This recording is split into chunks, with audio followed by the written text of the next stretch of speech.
welcome back to the channel. On today's episode of Where All My Money Goes, I am going to be installing the TerraFlex Sierra cargo rack into the back of the 2018 JLU Rubicon in preparation for an upcoming trip that we have as a family.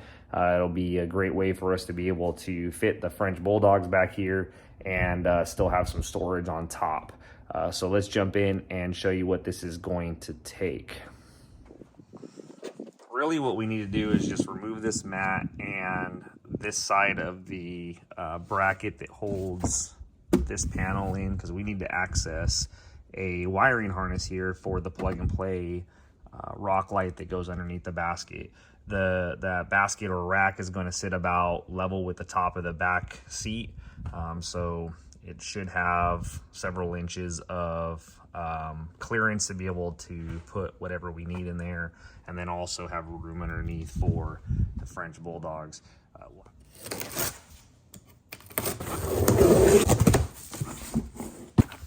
Here's your instructions.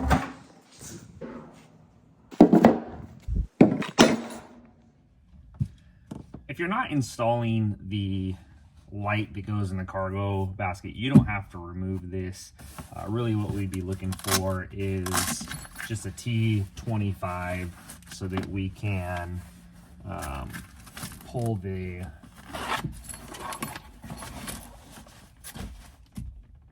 panels off here. So we'll go ahead and remove these. And if you are removing this panel for the light, which I recommend just so you have lighting underneath it, you just need a T40 for these bolts here to be able to remove this strip that holds this panel in. And then there's a T25 over in this corner that you remove. You'll need a trim tool, and then just it pulls apart.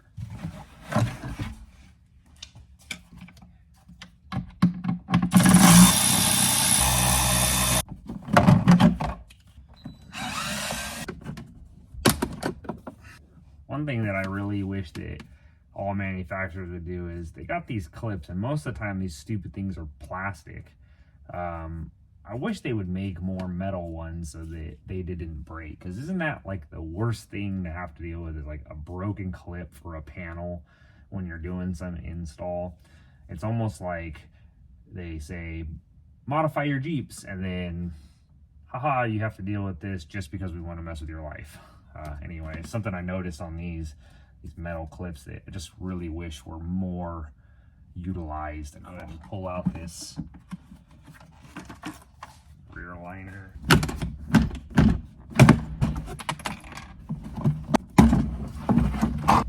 A lot of times these clips come off, you just stick them back into their designated spot.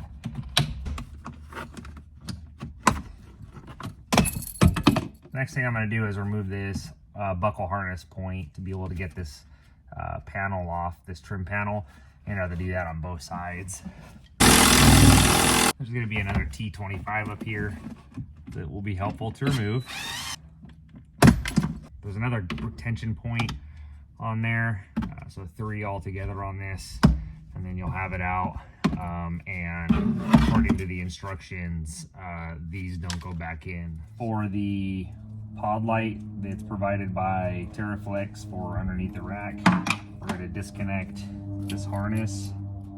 What this harness does is it allows the light to turn on with your interior light, so it just kind of connects the whole thing without you having to splice or press any buttons or anything like that. It'll just automatically come on with your dome light. Now we have this pod light in, we'll just put the panel back on and then get to mounting the brackets to be able to mount the rack. Now that we have the side panel back on, what we're going to want to do is remove these 2 tabs. It'll be the same thing for the other side, because these are going to be our mounting points for that bracket. These little mounting clips inside the roll bars have 4 corners, and if you use a pick to push in on the corner and pull out, that's how you get them out. So each one of these things kind of depresses inside of there, if you can see, and kind of a pain. Just work with them slowly and they'll come out. You're gonna have 2 of these mounting panels for your rack. They're universal. The parts that are not universal, you're gonna need 4 of these bolts, 4 of these locking nuts, and what they'll do is they will lock into the roll bar where this cutout is. As it turns in, these will catch and then keep it in place. So there's 2 mounting points for each bracket, and you just turn them around for driver passenger. So for the driver side, you want this bulge facing forward, and on passenger side, you want this bulge facing forward, right? So the bolts just have to go in opposite directions. The part that is not universal are these. There's a short and a tall for each side, and they tell you lower driver. This says upper. This one says lower passenger, so that's the one we want here. And then we'll put this nut on. You want them loose but tight enough to keep them into, so what happens, each one of these things has a little notch on it. You want that little notch to go into the hole. So loose enough to manipulate, but tight enough to just kind of barely keep it in that notch so that it doesn't wiggle around on you when you're mounting it. That'll be our passenger one, driver one. Just make sure that these nuts have this little cutout facing the bar when it goes in. And you'll need a 13 millimeter, and then you'll torque it down to 25 foot-pounds. We'll do the other side the same way. Got both sides of the brackets on. The instructions say you need another person to mount this, but I'm determined to have some ingenuity and do it by myself. Maybe you don't have somebody available. This one's kind of stuck in here. These 2 kind of freely float out, so it's kind of a good idea to tape them because they're just gonna fall out if you don't. You're gonna want to get like a weighted hammer or a rubber mallet and knock these spacers in on the top on each side, because they don't just slide in like these bottom 2 do. If you don't do that, you won't be able to fit it between the mounting brackets. The rack's in, and really honestly, I did it by myself. It's really not that bad. It's just getting it lined up between the 2 brackets. And the big thing is making sure you go from the passenger seat towards the back gate. If you don't, these spacers will get in the way for whatever reason, because the way it's just designed. So now what I'll do is I'll get the triangular flag nuts hand tight, and then torque it down to I think it's 25 foot-pounds. All right, we'll go ahead and grab the T40 and tighten these things in. Now for the best sound in all of installations, the torque wrench, 25 foot-pounds, T40.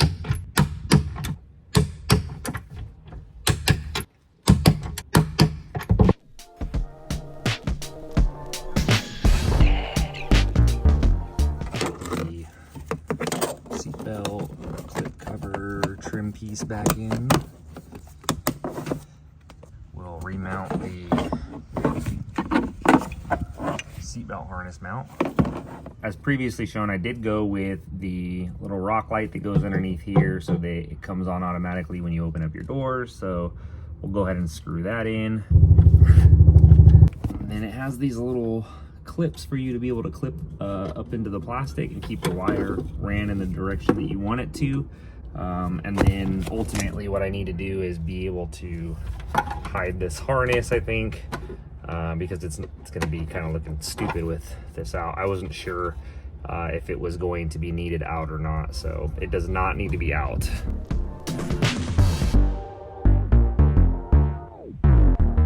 Okay, for the trim that goes around this pillar, this roll bar pillar, you either need to not put it in or modify it so that it will fit around this mounting bracket.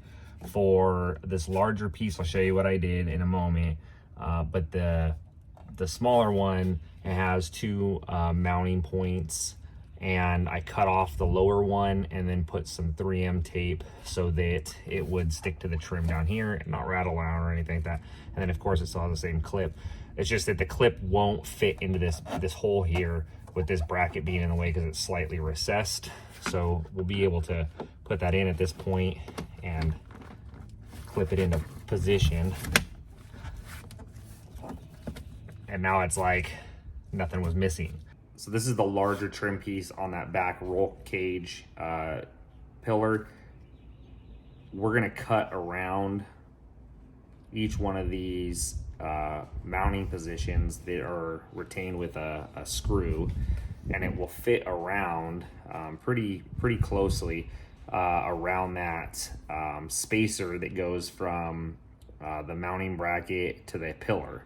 So I'm using a hot knife to cut around it, and then for the smaller piece, we're gonna cut off this lower mounting bracket and then sand it down.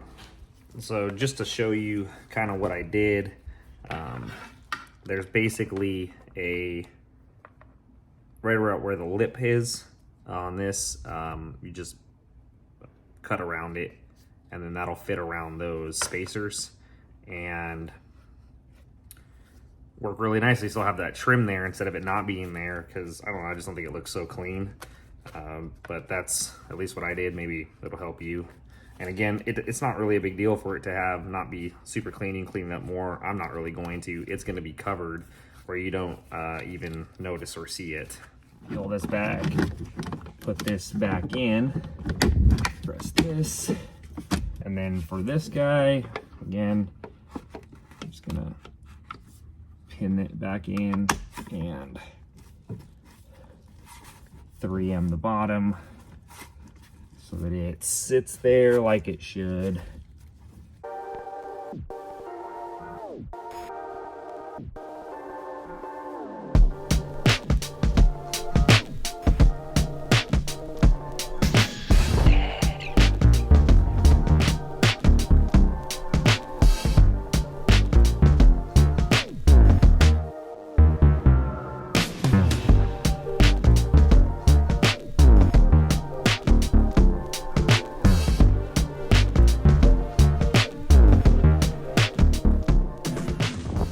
So there you have it. Hope you like the install. I think this thing will work out really nice and allow for some rear cargo storage with the smaller pets that we have on road trips. If you like the install, drop a comment. If you have any questions, anything like that, I'll get back to you. Other than that, I'll see you on the next episode.